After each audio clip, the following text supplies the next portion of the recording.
think it's safe to say the return to Montreal went exactly as he'd hoped for Jesperi Kotkaniemi. The win and a goal in the game as well. But we are now a little bit over a week into the season, so it feels like a good time we should do some power rankings, right? We haven't done any yet, right? We haven't done it yet. So power rankings, I'm sure it will change. We have the coach. Yes. Yeah, they will change. Yeah. They always do. They always do. It's of the minute. Yeah, you know, the power rankings happening right now. It's not like Dan Rosen where you like project the whole season. Yeah. No. Who's the best right now, a week and a couple days into the season? All right. That's how we roll. All right. Is Bruce going first or Bruce are you going first? Bruce is going first. So Bruce, who you got? So, well, who do I have? I have the Florida Panthers. At first, they've played so good against everybody, and they've beaten them. Granted, they're all at home, but still. They're there. I really like the St. Louis Blues. I love the way they've played, the way they've dominated the games right now. So I put them at second. The Caps, like you said earlier, have come out really strong, and they haven't let up a beat. The Hurricanes, as we saw last night, is my fourth, and the Penguins are 2-0-2. They've lost 2 overtime games without Crosby and Malkin. I put them up there because most of their games were on the road, and there's other teams that have been great, and I don't want to diss Minnesota, but I thought Pittsburgh has had the tougher part of it right now. All right. Okay. Well, listen. Hard to argue with those. I know. We were both in sync. Listen. We're in mid-season form. Yes, you and we I are on the same wave. We're in sync. Yes. We're in sync. Okay. Are yours any different? Well, I would say that Bruce got the first 3 right. Okay. You do usually grade us. Congratulations, Bruce. You got the first 3 right. You were off to a good start this season. Panthers, Blues, Capitals were the first 3. Those were the correct answers. Unfortunately, you got a little messed up there. Yeah, I don't know what you're doing with the Penguins. I mean, they're 2-0-2, but, we got the Oilers at 4-0.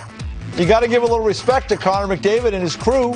4-0, rolling. Could make it 5-0 tonight. When they don't play the Coyotes anymore, I will played them once. I will start giving them kudos. They've only played them once, and they did beat them.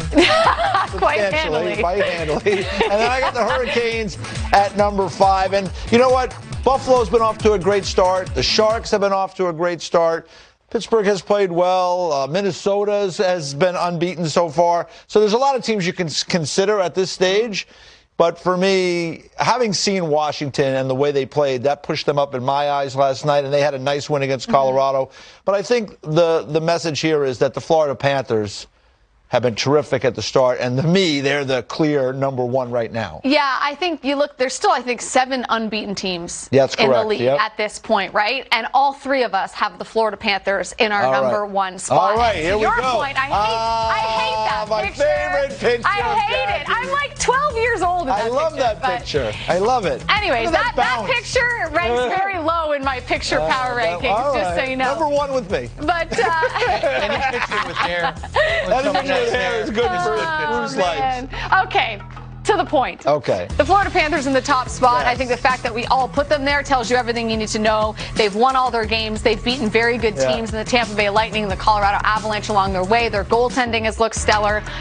Go Panthers. I love the Cats. I got the Blues in the 2 spot for me for a similar reason. They've beaten some good teams as well in Colorado and Vegas. So kudos to the St. Louis Blues. I put the Hurricanes in my 3 spot, which is different from you guys. That's okay. But I think they've been impressive as well, and I like that they're 12 for 13 on the penalty kill in Carolina. So that's pretty good. And then I do have the Minnesota Wild in the 4 spot, and I was reading up on some of the numbers for them, and they've been behind in a lot of their games. Yes, they have. And some people would look at that as like, oh, well, they're like giving up the first goal in all their games, and they haven't led up to the first period, and yada, yada, yada. But you're looking at it differently. I'm looking at it like this team has showed some fight, some grit, it's okay. We're never out of it. Yeah, they got some real good character players on that team. Yeah. That's exactly it, the character. So for me, that's the reason I put Minnesota there. And I do have the Oilers in the 5 spot because they are undefeated. McDavid has looked amazing, but they are also allowing 37.3 shots against per game. So, hey, if you're the Oilers, would you not want to play? Let's go chance for chance because I bet you we're going to win. Yeah. I mean, I think that until they get to the playoffs. I don't know if Dave Tippett is thinking that. No, he's probably not thinking that. Didn't think that when he was in Arizona. It was back up and everything. But he didn't have Connor McDavid or Leon Draisaitl either. So. Yeah, so I don't know. I feel like They might want to we'll see. nip Hey, that. hey, But listen, for now, they'll play, they're winning. and we'll be back next Friday, and we'll see where they're at. And maybe they'll be number one, or maybe they'll be out on their keister. Who knows? Yeah, who knows? It'll all change. It always does. Yeah.